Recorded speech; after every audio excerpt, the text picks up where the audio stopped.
this is definitely breaking news, and this is definitely something I would call a big story, and nothing that I could have predicted or have seen coming. Marjorie Taylor Greene, not somebody I used to pay much attention to previously, leading up to the presidential election. She went all out, fully for Donald Trump, and she shifted a lot of political weight, you could say, in favor of MAGA and Donald Trump. Now, one thing I would say about her, I realized over time, after Donald Trump re-entered the White House, she definitely stands on her own conviction, much as she is, excuse me, always came across as 100% MAGA, America First, and spoke her mind. And some people would, tar her with a conspiracy brush, sort of type of a thing. Previously, in recent months, I would say she's really come across, and to me, somebody, as far as politicians go, somebody that stands on their convictions. Now, there's been a lot going on of late with the Epstein drama. It's been touching us over here. Prince Andrew completely lost his titles. I don't know, some might have seen that coming. To others, it could have been a little bit of a shock. No way on the part of this sudden resignation statement by Marjorie Taylor Greene. Now, the pressure's been getting heaped on from her own people, from the MAGA fraternity, you could say, and also the statements Donald Trump made more recently. I guess that's really the nails going into the coffin, and it's kind of like a falling on your sword scenario, although there's no big scandal or drama whereby you could say she's falling on her sword, but maybe there's bigger things ahead, and she really is someone I'll put into the room of being a smart politician, not just purely tactical, smart. So I guess she's got a bigger game plan. Let's watch some of these networks, how they've covered this breaking news, and I'll catch up back with you on the other end of the video. The former star of the Make America Great or MAGA movement said she had been cast aside by the president. It follows a bitter public falling out with President Trump, who called her a traitor after she criticised his earlier refusal to authorise the release of documents about the late sex offender Jeffrey Epstein. Mr. Trump called her resignation great news for the country. In a lengthy resignation statement on social media, the Congresswoman cited frustration with gridlock in Washington and big business interests, saying no matter which way the political pendulum swings, Republican or Democrat, nothing ever gets better for the common American man or woman. Damn good point. And you can say that about quite a few other countries too. I can name one or two. If you agree with that, tell us in the comment section. A new path ahead. Well, Marjorie Taylor Greene also posted a video about her decision to resign. Take a listen to some of it. I refuse to be a battered wife, hoping it all goes away and gets better. If I am cast aside by the president and the MAGA political machine and replaced by neocons, big pharma, big tech, military-industrial war complex, foreign leaders, and the elite donor class that can never, ever relate to real Americans, then many common Americans have been cast aside and replaced as well. There is no plan to save the world or a 4D chess game being played. When common American people realize and understand that the political industrial complex of both parties is ripping this country apart, that not one elected leader like me is able to stop Washington's machine from gradually destroying our country, and instead the reality is that they, common Americans, the people, possess the real power over Washington, then I'll be here by their side to rebuild it. Well, with more on Marjorie Taylor Greene's decision, here's our North America correspondent, Sean Dilley. It was a huge shock, though, when Marjorie Taylor Greene and Donald Trump fell out. Now, the history, really, we know that she will, by the time she steps down in January, have been in Congress for 5 years. The story gets more and more interesting, so please stick around further into the video and see how TNT cover it from your side of the pond if you happen to be based over there in the States. I was just looking at it first from the BBC's UK perspective. So stick around, watch the full video, there's more to come. To remind audiences that despite the fact that Marjorie Taylor Greene had sort of backed QAnon conspiracy theories, had previously suggested that the 9/11 terror attacks were staged, as were school shootings. She's apologised for those comments. Now, of course, he didn't stop backing her. So they were really, really close. If you think back to that election campaign, just you can visualise it, can't you, with the two of them standing next to each other, wearing MAGA hats, Make America Great Again. So on the surface, Marjorie Taylor Greene had alluded to what she'd been saying on US media last weekend, that the falling out was motivated by her calling for transparency and justice for the victims of Jeffrey Epstein, and initially having joined Democrats in trying to attempt to have those documents published. Now, we know that since then, Donald Trump has signed off on this deal. He encouraged Republicans, when it became clear there was a bit of unrest, that they should support this. But in reality, it's not just a falling out over the past week or two. Although Donald Trump did call her wacky, a ranting lunatic, and a traitor off the back of the Jeffrey Epstein vote the week before last, they'd actually had a few wars of words since about August time.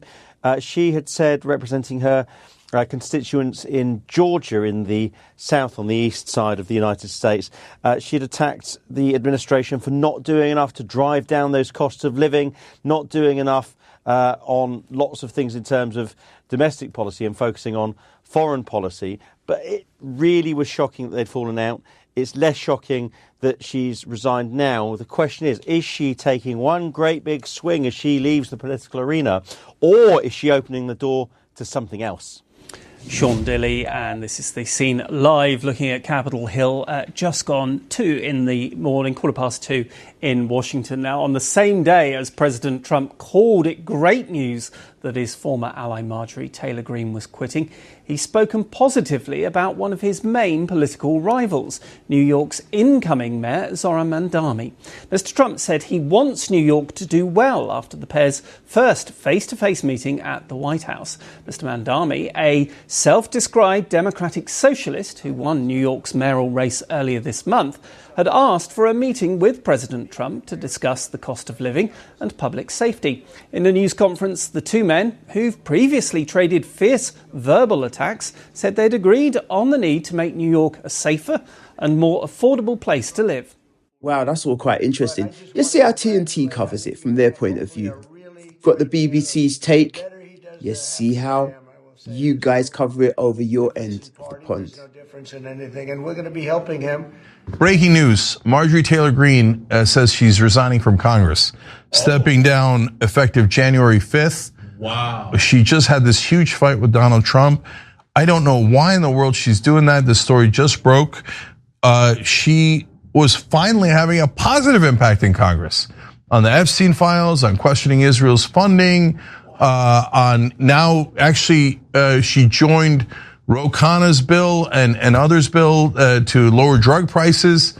She had begun finally to do some amazing work. I don't know why in the world she's resigning. I don't know if it's, look, here are some possibilities right off the top of my head as the story is breaking live. Maybe to run for a bigger seat. That's, I suppose, possible, but there was talks of her running for Senate or for governor, and that didn't come to fruition earlier. I don't know if things have changed. It's not impossible for her to have been bullied out. Maybe they found something on her. I don't know. I think given Marjorie Taylor Greene's temperament, that's less likely, right? And it's possible that she's going to go do media or do something that is related to politics, but not actually in Congress. And part of the reason might be, again, this is all speculation since the story's breaking right now. It's possible that she thinks Congress is useless. We can't get anything done here. All these other guys are totally corrupt. Every time you go to do any bill, like the one I was talking about, lowering drug prices, that's actually Donald Trump's executive order that Ro Khanna just turned into a bill so that it could be more effective. So now everybody should join that bill. She joined it. But we can't get the Democrats to join other than Ro Khanna because they say, oh, well, it's not a perfect bill. It doesn't take the disabilities into account. It's Trump's executive order. But wait, it's your policy.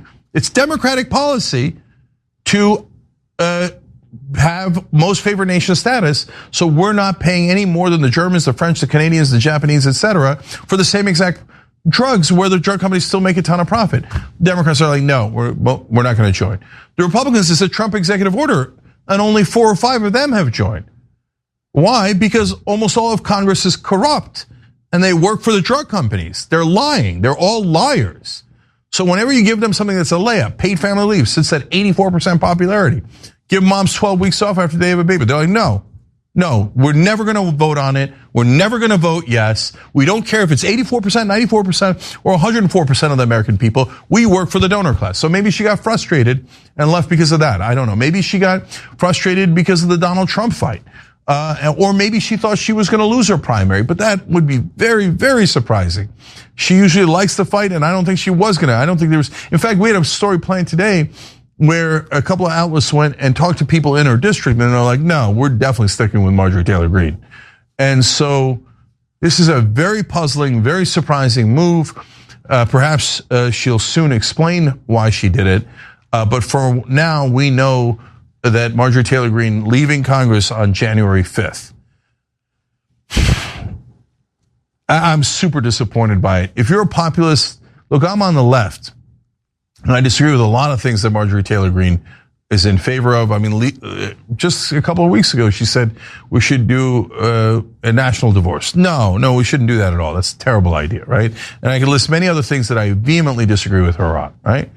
But at least she was populist and she was honest. She was honest. She was honest on the things we agreed on. She was also honest on the things we disagreed on. She didn't hide any of her feelings. I'll take an honest congressman over a corrupt, dishonest one any day, and 95% of them are corrupt and dishonest.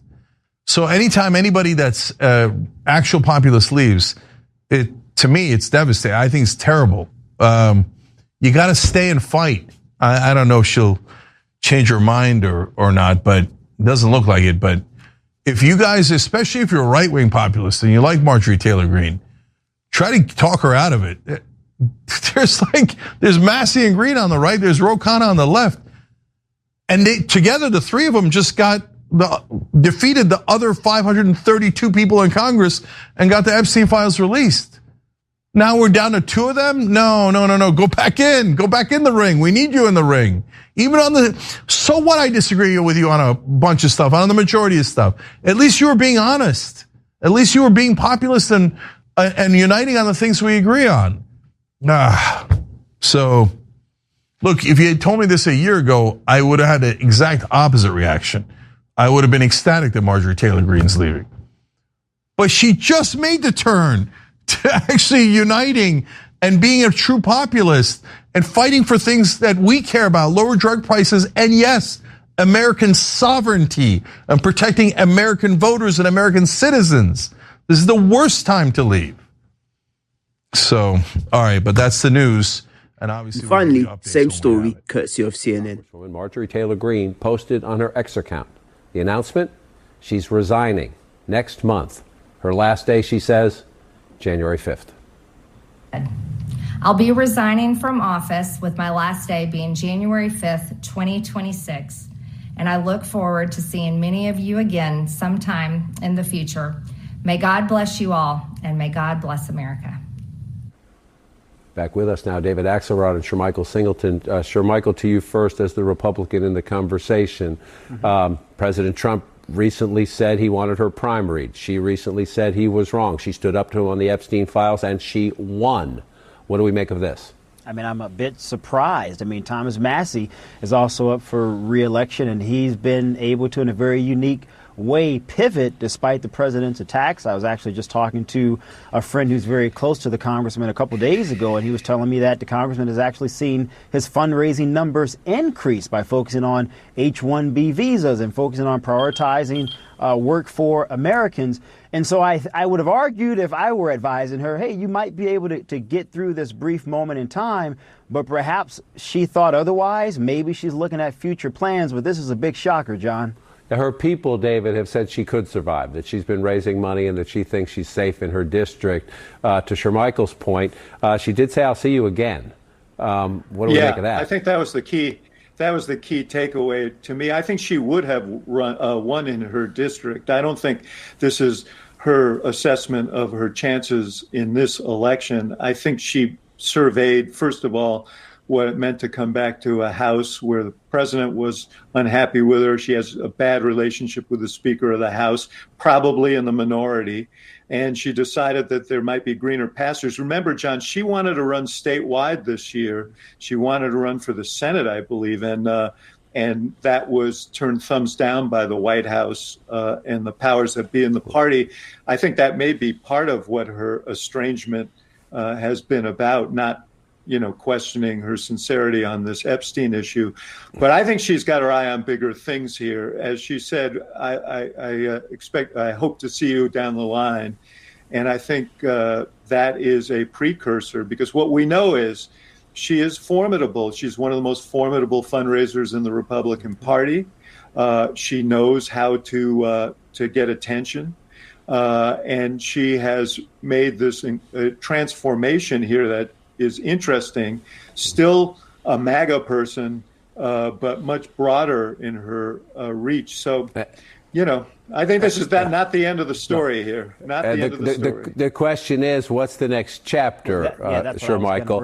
Is it, does she reconsider about running statewide next year? There's a Senate race in Georgia, or we have this conversation all the time. We just saw it in the elections in Virginia and in New Jersey, where Republican candidates try to be like Trump, and forgive my language, but they get smoked because Trump is a unique phenomenon. She actually is like Trump. She actually is in touch with a lot of his base. Do you think she has national ambitions? Is she thinking, J.D. Vance, I'll see you in Iowa? I mean, I can't imagine that, John. I don't think she would be very successful, if I'm being blunt and candid, as a Republican strategist. I do, however, beg the question, can she actually even be successful in a statewide race in Georgia? Remember, Georgia elected Kemp twice. He certainly isn't someone that I would say is in the vein of a Donald Trump, and has actually had various infighting in the state. That's precisely. Forgive me for interrupting. Forgive me for interrupting. That's precisely the reason I say, and I know you say, I can't see her going up against J.D. Vance. But David Axelrod's in this conversation. Nobody could see Barack Obama beating Hillary Clinton.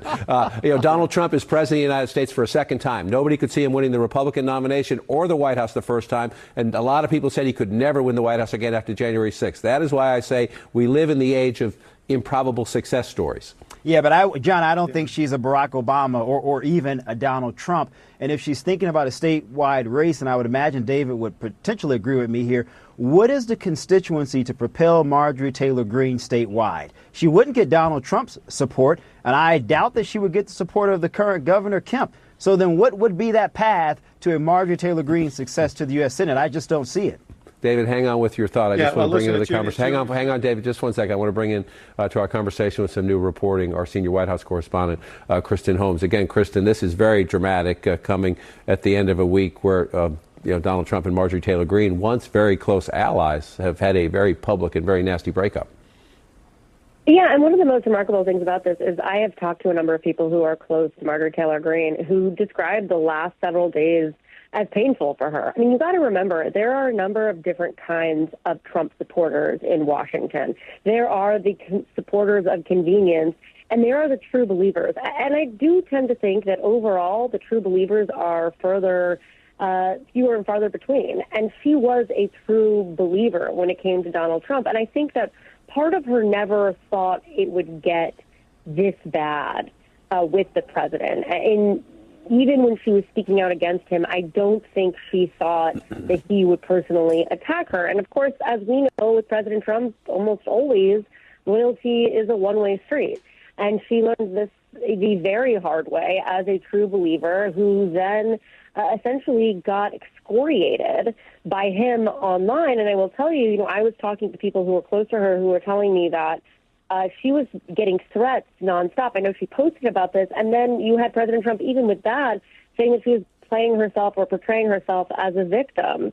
It seems to me, and look, what her next role is, I think that's obviously a huge question, but I do have to agree with Michael, that there's not a clear path here. I think that her path is kind of the Donald Trump, woman version of Donald Trump, has obviously run its course. And so what she decides to do next, we'll obviously have to wait and see. But I do think it's pretty remarkable that he has now, most of the people that we've seen stand up to him and then decide that they're going to resign or retire are people who are already kind of in the middle, people who we were surprised to see them supporting Donald Trump in full anyway. That is just not the case with Marjorie Taylor Greene. And so this is one of the first cases of somebody who was full on supported the president, and then he turned on her, and now she's leaving office. And so, Kristen Holmes, thank you so much. David Axelrod, I want to bring you back into the conversation to follow up on those excellent points Kristen just made. Number one, she's someone who sparred with Trump who is stepping aside. But number two, she's somebody who I know a lot of people out there watching this conversation disagree vehemently with her politics. However, she has a skill set. She is a communicator. She is a fundraiser. We don't know what she's going to do next. I would say she's dangerous to the president in this regard, in that she just said he's wrong on the Epstein files and she won. She said he has been tone deaf on these affordability issues, that when she goes back home to her district in Georgia, she's hearing people are still struggling. The challenge in a midterm campaign is to motivate your base. If she, for any reason, decides she wants to continue to speak in ways that are counter to Trump, if you will, dissonance with Trump, that could affect the Republican Party in the midterm year, could it not? Yeah, it could. I think, John, more likely, if she's not doing anything this year, that she might be looking at 28. I know that right now J.D. Vance is way ahead in the Republican primaries and polling, but that's not really worth very much. And there is a likelihood that there'll be other people in that race. And so, maybe she is looking at that. And if she's looking at that, is our full frontal assaults on Trump for the next year that might damage the Republican Party helpful to her? Who knows? Maybe she's looking to a career in media, John. Right. Anything is possible here, but I think she's proven herself. And look, I'm deeply critical of many things that she's said and done, but you have to acknowledge that she has made herself a formidable character in our public life, and it seems unlikely that she's going to just fade away. Well, there you have it, Marjorie Taylor Greene. Resigned. What you think about that? I mean, are you as shocked as me? Is there information that's come out that I ain't even got to yet as this story unfolds and progresses? Please let us know in the comments. And if you haven't yet subscribed to the channel, do so. I'll get back to you whenever I can. Leave those comments and let's converse. I hope you found that fairly interesting, as I definitely did. And going to be back on here with CornerSpeak. Well, as CornerSpeak. This is CornerSpeak, myself, Onyu Adier. And got a slightly different design to the studio. Not quite finished yet, but it's a work in progress. It's coming along. Please come back and stop over here with us. Myself, Onyu Adier, here at CornerSpeak. Be good, be safe, be creative. For now, I'm out.